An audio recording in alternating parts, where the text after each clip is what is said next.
if you're one of those people that are on those fields, when you're done, don't just sit them there. Let everybody else use them too. But I use that broom when I'm on field A every time because it's so light and easy to use.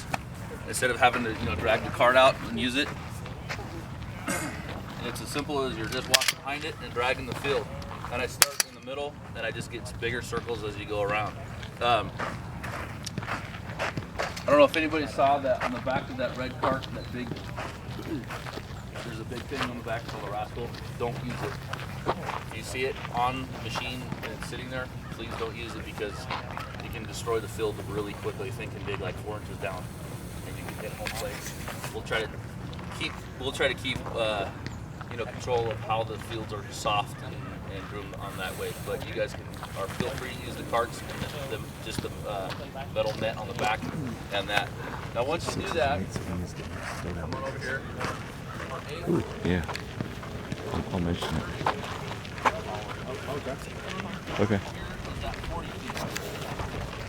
So you can either measure up 8 or up 32. So once you get these are hanging in the equipment room on the wall. So when you're done, please put them back because we lose these things every year. So what you do is you just measure from the front to the front or the back to the back. Doesn't matter which. So once you get out 8 feet, once you get it out, the measurement out, come back here and eyeball it with the plate because a lot of times you'll measure out 8 and they'll be offset and you'll have to start all over again.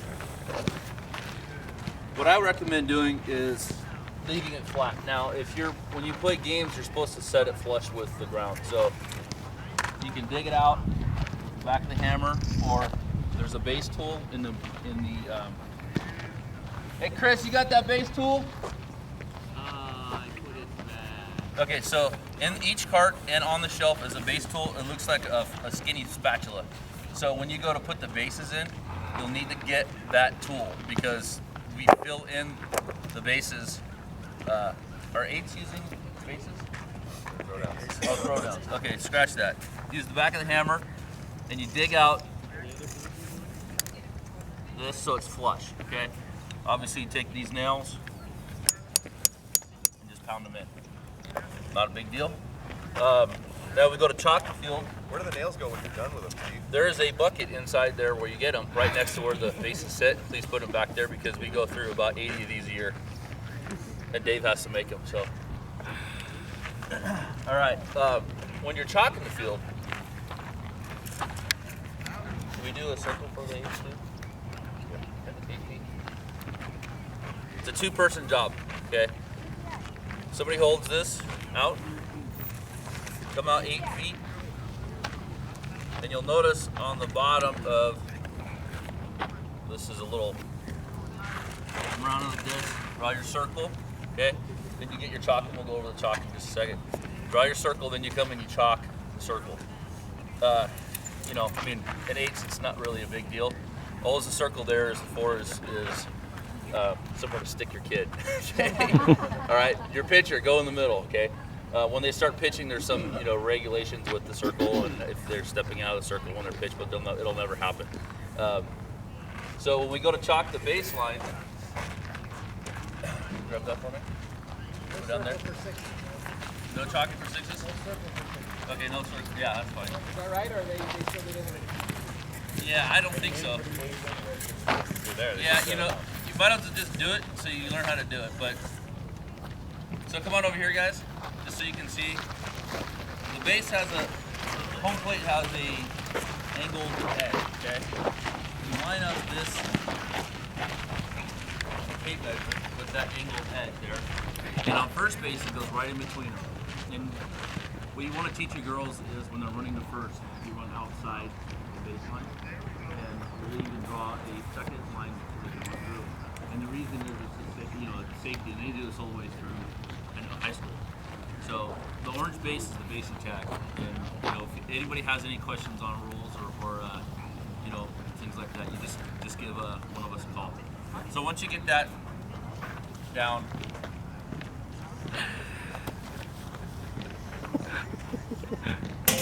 what I do is I try to go just on the outside of the line. So If you go over the tape, it's not a big deal, but when you pull the tape up, you get chalk goes everywhere. Chalk, box. This one has 2 settings. Just use the first one. It's a 2-inch line. If you go all the way forward, you need a real wide 4-inch line. So just a 2-inch line. Now this one's kind of, got to get it going a little bit, okay? All the way down through, and then Close it. close it before you move it. Then we have these little guys. Now, most of you guys will get good enough at this to eyeball it, but when you first start, I would use this, okay? So what you do is you just line that up to the edge of the plate. It's got an arrow for the mound, and just give it a little.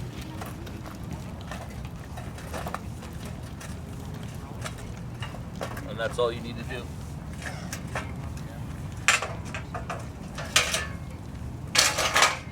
The other side. That left a little pattern for you there, okay?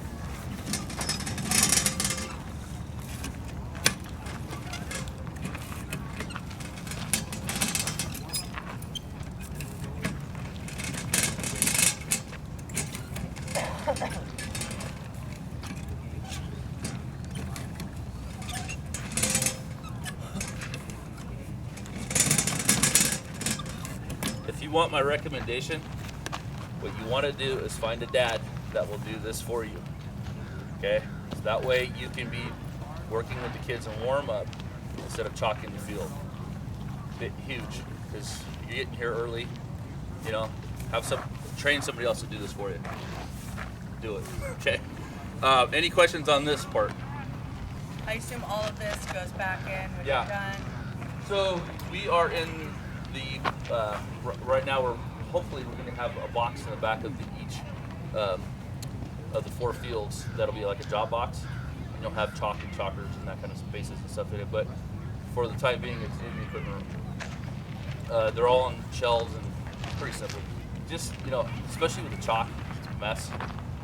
Put your stuff back. Just try to put it back organized like when it came out, and it's gonna get trashed, but just try to do the best you can, please, for my sake. When you fill the chalk up, don't do it in the equipment room. From out here, there's a pile of chalk about 4 inches deep in that equipment room right now. So chalk outside, not inside or poured in, because the bags are bound to break or spill, and it just gets worse and worse in that room. One of the things that we got for you guys this year to use, so come on over here and I'll show you how to set this up.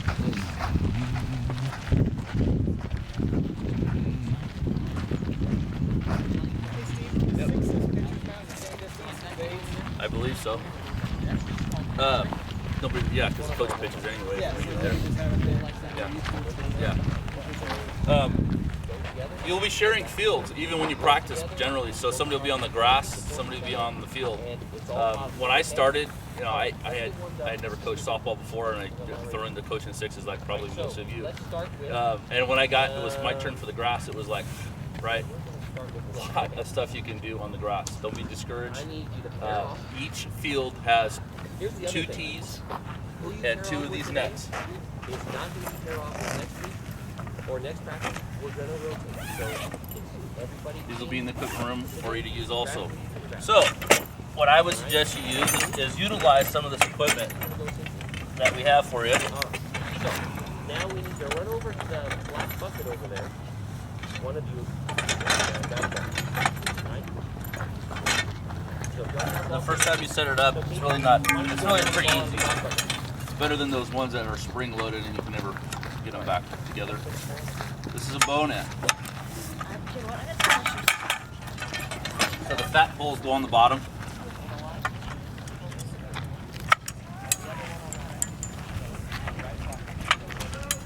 Put that together first. Then there's only 4 more poles. And you can see that this is the top pole. It's got that little knob on it, and the second pole, the bottom pole, has a hole for the other. Okay, put those 2 on first.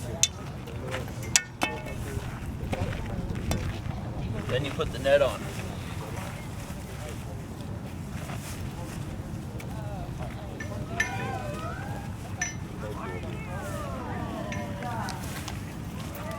are sleeves that this slides in. See that bow net? It's there for a reason. Put it so you can read it, right? If it's this way, it's upside down. Slide that over. These are all brand new, so and some of them are still in the boxes. So if you get used one today, it'll probably still be in a box.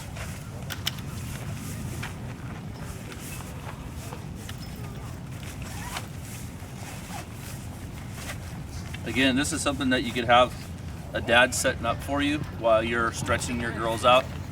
Okay, you take your second pole, slide it in. The more parents you can get involved, even if they don't know anything about softball, which I was one, the better. Okay, just give it a little pull in. Pull on the top.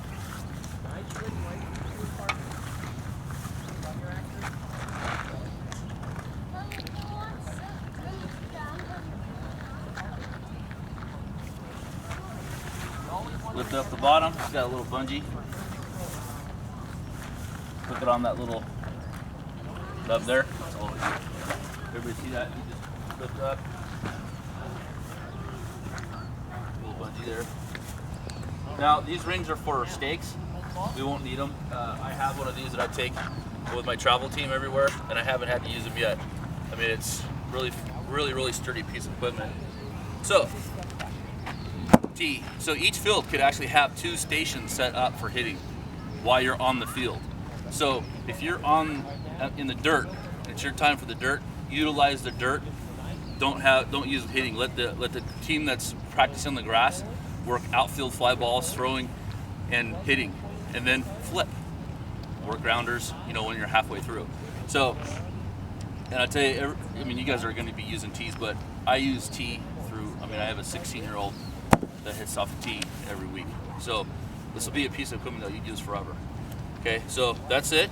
Once you set these up, especially if the 6U set them up, leave them up because everybody coming in after will use them. All right. If you are happen to be the last team on for that day, just make sure you put them back for me. Any questions on this kind of stuff? You said it's 2 per field? There's two nets per field. The reason why we did that is because when you start playing games, use it as a warm-up piece of equipment, right? The more swings at bat, you can. And the nice thing about using this system is you're not just working with one kid at one time. Okay, so a lot of coaches, if you've never coached before, will stand there and either pitch to each kid, and everybody else is standing there, waiting for something to happen.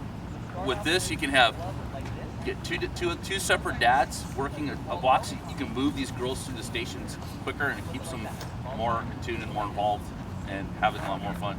My son played t-ball last year, and I was not the coach. I was just helping because I coach a travel team, and the kids were bored out of their mind because they were just doing what I said, one thing with one person at one time. And if you're a 6U, it's a great thing that there's only 6 or 7 kids on your team, because my son had 14 on his team and it was absolutely a disaster. Okay, so anyway, 2 per field, set them up at stations. Now, if somebody's not using them and you want 3 stations, go ahead. Just know that there are 2 per field. But if you want to use the other ones, by all means do. Any questions for me around the equipment or field setup? What is the distance for 6U? 40 feet. 40? 40? Okay. Yeah, so there's you see those are the 6U bases right there.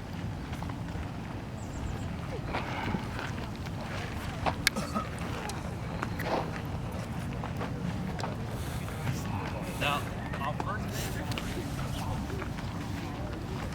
still set up with 2, just like the other bases.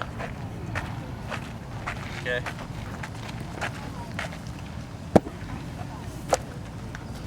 Does everybody understand about how to draw this chalk line and then a second line here? Any questions on that? What you're doing is you're creating a lane for your child to run in. Okay. Teach them to run on the outside of the line towards the pink or orange base. All right. Any other questions about fields? Okay. there is a sprinkler that you can turn on. Each field has a box here. Happens to be buried at the present time. It's been winterized. Yeah. Well, it's summer over here.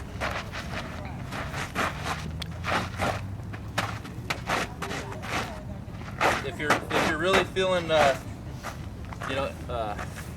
bold or whatever you want to call it, if you want to water your field down, that's where the box is. It'll be cleaned out before you guys start playing games, and then there's a center sprinkler there.